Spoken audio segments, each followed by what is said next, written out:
Maurice Bucaille was born to a French parent and, like his family, he grew up a Christian. After his secondary education, he joined Faculty of Medicine, France University. Later, he became the most renowned and cleverest surgeon ever in modern France, but a story happened to change his life completely. France is known for its unique interest in archaeology and heritage. When French Socialist President François Mitterrand assumed power in 1981, France asked Egypt, late in the 80s, for the mummy of Egypt's pharaoh so that it would conduct a string of monumental and processing experiments.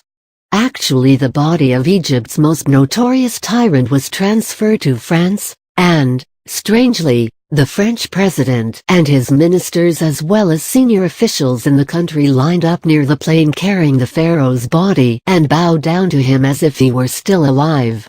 After the ceremonies of the royal-like reception to Egypt's pharaoh were over, the tyrant's mummy was carried nearly in the same red carpet reception way he received.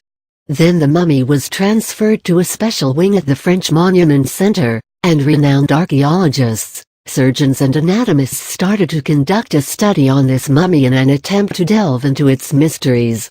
The senior surgeon and the scientist in charge of the study on this mummy of the pharaoh was Professor Maurice Bucaille.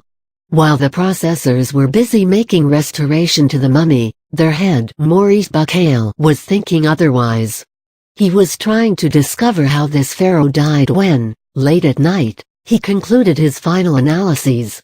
The remains of the salt stuck in his body was a shining evidence that he had drowned and that his body was retrieved from the sea swiftly after he drowned.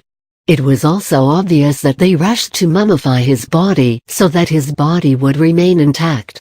But Maurice Bucaille puzzled over a question: how did this body, to the exclusion of other mummified bodies of other ancient Egyptians, remain that intact although it was recovered from the sea? Maurice was busy conducting a final report while thinking as to whether the pharaoh's body was recovered from the sea and mummified immediately after he drowned. But one of his company whispered in his ear, saying there is no need to rush about this issue, since the Muslims say that this pharaoh did drown. At first, he vehemently rejected this and did not believe it, citing that such a discovery would be reached only through sophisticated, modern and accurate computers. Another one accompanying him surprised him more when he told them that the Muslims' Quran, in which they believe, narrates a story that says he drowned and that his body remained intact even after he drowned. He got more surprised and kept on asking, where did the Muslims' Quran quote these data from while the mummy was not discovered until 1898, that is about 200 years only, given that the Quran has been recited by Muslims for over 1400 years. And given also that until a few decades ago the entire mankind including Muslims did not know that the ancient Egyptians had mummified their pharaohs? Maurice Bucaille stayed up all this night gazing at pharaoh's body, thinking deeply of what his fellow researcher told him about the Muslims' Quran explicitly establishing that this body was recovered after drowning, while the Christians' Gospel, Matthew and Luke, narrated only the story of Pharaoh when he was chasing Prophet Musa, peace be upon him, without mentioning the fate of his body at all. Is it believable that Muhammad, peace be upon him, knew about this over 1,000 years ago while I have only just known it? He thought. Maurice spent a sleepless night, and asked for a version of the Torah. But it only furthered Bucaille's astonishment. Since even Torah did not narrate that the body was recovered and remained intact due to the processing and restoration, which it did undergo. France sent back the mummy to Egypt in a splendid glass coffin. But, since he knew about the story circulated by Muslims on the intactness of this body, he decided to pack his baggage and travel to Saudi Arabia, where a medical conference happened to be held, with a galaxy of Muslim anatomists attending. There, told them about his discovery, that is that Pharaoh's body was kept intact even after he drowned.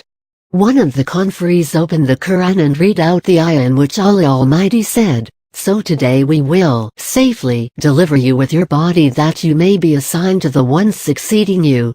And surely many among mankind are indeed heedless of our signs."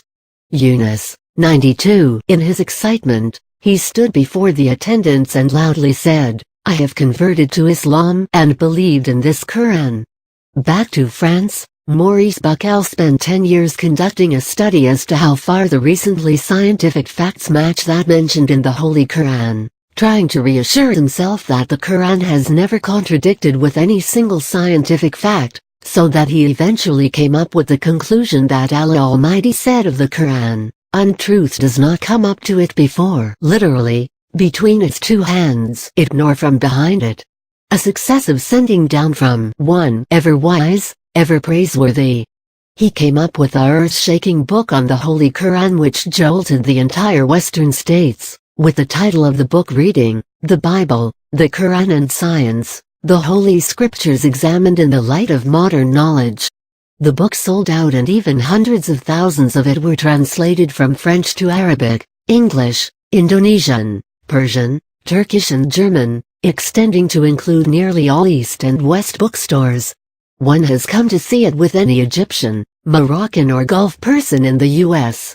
In the preface of his book, Maurice Bucaille said, "These scientific areas which Quran established to the exclusion of other scriptures filled me with deep surprise early on, since it never struck my mind to see such a large amount of scientific issues in such a variable and accurate way that they are a mirror image of what has recently been discovered in a book which has existed for more than 13 centuries. The Bible, the Quran and Science, the Holy Scriptures Examined in the Light of Modern Knowledge was such a marvelous piece of writing that, in the year 1988, the French Academy awarded him its prize in history."